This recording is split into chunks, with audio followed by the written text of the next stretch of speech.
is Joseph Carlson, and this is episode 221 of Gaming with Grief, and I'm simply calling this episode The Grief of Music. But before that, I want to remind you guys, if you like what you hear or see, you can subscribe to the podcast in either Apple iTunes, the Google Play Store, Spotify, Amazon Music, the normal places, or you can go to my website, www.gamingwithgrief.com, Monday morning at 7 a.m., and then listen to the episode there through SoundCloud. Leave a comment. Let me know what you think. You can write to me at gwgpodfellows@gmail.com if you want to, share an idea for an episode or give me some feedback, something like that. The YouTube video also goes up of this on Monday morning at 7 a.m. So again, subscribe there, like, share, all that kind of stuff. And the video for the episode goes up on Spotify on Monday night. So all those places go interact and stuff like that. And I'm doing something I don't normally do this episode again. I call this episode 221 The Grief of Music. It's because I don't usually review music albums, but I'm a big Queens of Stone Age fan, and I've been listening to their new album that came out on June 14th, I believe, 2023, from what I can see. On Apple, I got it on Apple iTunes, and they did an interview. At least Josh Homme did an interview with one Zane Lowe in the studio in I believe California. It was an Apple studio somewhere. I'm not sure. But they extensively talk about, I didn't know Josh had been through so much. It was recently announced that he had a cancer diagnosis, but they removed the cancer. So he said he was on the mend. But he talked about the process of the album and what it was like, making the album. And again, I don't normally review albums, but as they're kind of going through the interview and kind of laying out generally. Oh, and the interview, by the way, is called Queens of Stone Age in Times New Roman and Grief. So that's kind of what caught my eye originally.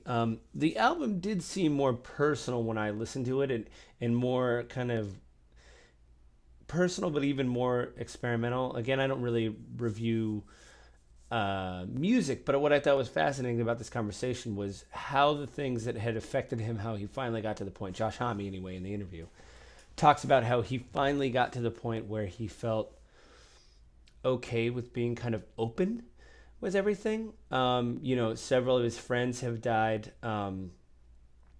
He had a friend, Mark Lanigan, I hope I'm saying his name right, actually from Ellensburg, Washington, was singing on many of the songs, and he collaborated with him. Mark Lanigan died several years ago. He was friends with Anthony Bourdain. Anthony Bourdain passed away, 3-4 years ago. He mentioned he went through a divorce. I believe it was by Brody Daly all this stuff, I didn't want to focus on the stuff he'd been through, but I think it was interesting to see him talk about what it was like kind of being on the other side of that and looking at it and being okay. For me, the whole interview, I took notes. I took these extravagant notes about, what it was like. He said that when we would sit down to play guitar, there was this connection with the virtual space of playing guitar, where this feeling inside that you couldn't articulate, the guitar would help him get there when he was working on something. He says, I think that when you do something kind of amazing, he would feel that he got to that place, between this quasi, music is kind of ethereal. I think that's one thing that no matter what kind of music you like, if there's lyrics, no lyrics, whatever, there's something about it that kind of touches your soul in a way. And I think, maybe that's kind of what he's talking about here, is this idea that he can get to it. But I kind of noticed that with the album, that there was all these really interesting, I think, everybody talks about music and, the riffs and the, in music, it's oh, that's a great riff, blah, blah, blah. And I don't think, especially this album, I think, I've always liked Homme as a lyricist. And I don't think he gets enough credit doing that. I think he should get more credit doing that. But I think this album really showcases that. And again, listen to some of the interviews. And then, he said when he approached this, he didn't want to go on the road or, start the endeavor of doing an album again. And he got pushed a little bit, but not in a bad way. I'm probably misquoting this, but I think he said the band kind of came to him and said, how are you going to feel okay if doing the thing that makes you feel okay, like making music, if you're not doing that? So maybe you need to make some music to feel okay. This is your one vessel of respite and expression and relief, Again, I'm paraphrasing all that, but I thought it was interesting, it's brought up in the interview about being negative, about being pressured. And he said no, it wasn't from a place of money. It was from a place of like, you need to do something to release all this. And I was like, wow, that's really great. There was also well, I don't want to get into like the terrible things that happened, but he just kind of knocked them off, and it was kind of I was kind of blown away. When your friends die, you go through a divorce, things like that. Um, and then he kind of came to this divine conclusion about uh, why are we here? It's like because we are, you need to get going. Like not in like belittling way of like, well, you're wasting your time, but like more of like, if you're gonna do it, do it. I think is what I took it as, and I really like that. I don't think it was admonishing people, or like, he even said he doesn't like telling people what to do. So maybe it was just for him, of like, why are we here to do what we have to do? Just go get going and doing what you're gonna go do. Um, and then he finally said when he admitted to the reviewer that this album's kind of been about acceptance with everything, about because you can get angry, at like the general discourse of the universe and get mad that things have happened to you, but that doesn't really do anything. You just have to accept what's happened. So, and one thing I thought was really interesting towards the end of the interview was he said he grew up in a place that was pretty aggressive, like growing up. And there's been tons of articles written about, well, not tons, but I've read articles about him getting in fights with fans or yelling at fans. I have a live album where he yells at a fan. Like, I think he admitted like this whole thing about, is like more violent and confrontational. And he kind of realized that like maybe some of that was kind of protecting the more gentler side of him that was probably more important or bigger than the aggressive side. And that's why the aggressive one maybe was so aggressive, was because it was like protecting a part of him that was needed to be maybe he thought held down. But the interviewer brought that up. I guess they've been friends for years. The interviewer's name again is, sorry, I'm looking at my other screen because I always take notes and then can't read my own writing. Zane Lowe interviewed him. Apparently they've been friends for a while, but they reconnected. And I'm sure they talked a long time after this interview because this interview is an hour, and it was pretty. Oh, sorry, I was just reading my notes. One thing I thought was interesting was he's admitted to doing a lot of drugs, but he's finally off drugs and everything. And he said the funny thing was, if he ever looked back and people would ask him about drugs, he would never look at it. It seems like he wouldn't look at them with longing.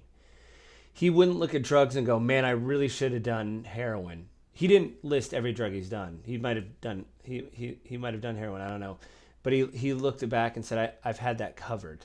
Like, hey, I've I don't need to wonder what it's like to do certain things. Like, I've had those experiences. I don't need to go back. That was just a part that's done now. And I really like that kind of candidness about, not that I want to go do drugs right away or I need to go do drugs. It's I'm fine. I think I've done enough drugs. Which I think that's pretty amazing for an artist to say. I've done enough drugs. Um, we're done here. Drugs. Don't hang around. Like, what are we gonna do? Hang out? I've heard some recovering addicts and alcoholics talk about that, about the idea of like being down that road before. I've done that. I know what that's gonna be. If I drink again or I do cocaine, like whatever. If I do a drug again, I know that that's not anything new. I've done that. Is it gonna be good? No, it's not gonna be good. So I probably shouldn't do it. And the job of him being a musician is to like translate the pain of just regular life. And he had a funny anecdote towards the end of the interview where he talked about, um, you know, he got a parking ticket like when he parked at the studio or whatever, and he said he could do that all day, because that was such a minor transgression. He said before maybe that would have ruined his day, and I've felt that in life because of things that I've gone through. If you have a bad day or something or whatever, it just doesn't really seem to matter all that much because you're like, well, so what?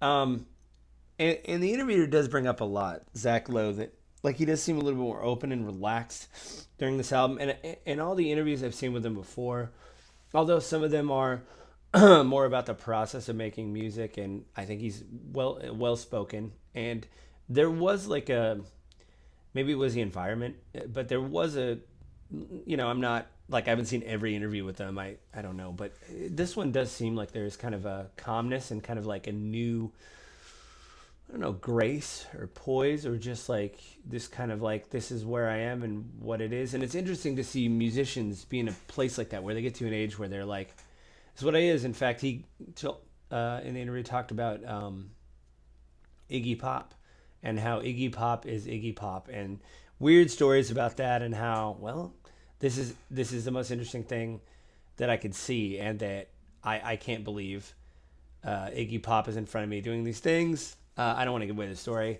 But yeah, if you want to watch the video, it's called Queens of the Stone Age in Times New Roman and Grief. It's on YouTube, Apple Music. The interviewer is Zane Lowe. Again, I don't really review albums, but there was something about it when I listened to this before I discovered this interview, that I was just like, there's like this ethereal quality, and like it didn't feel like any of his other lyrics.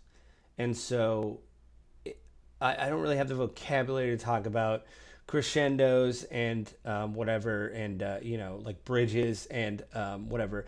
But I just want to say, I said it once and I'll say it again, I think Josh Homme is an amazing lyricist, just writing lyrics, and I think that deserves to be showcased. And on this album, it's the best it's ever been, and he talks about drafts of lyrics that he's written, so this isn't something where you go in and wing it.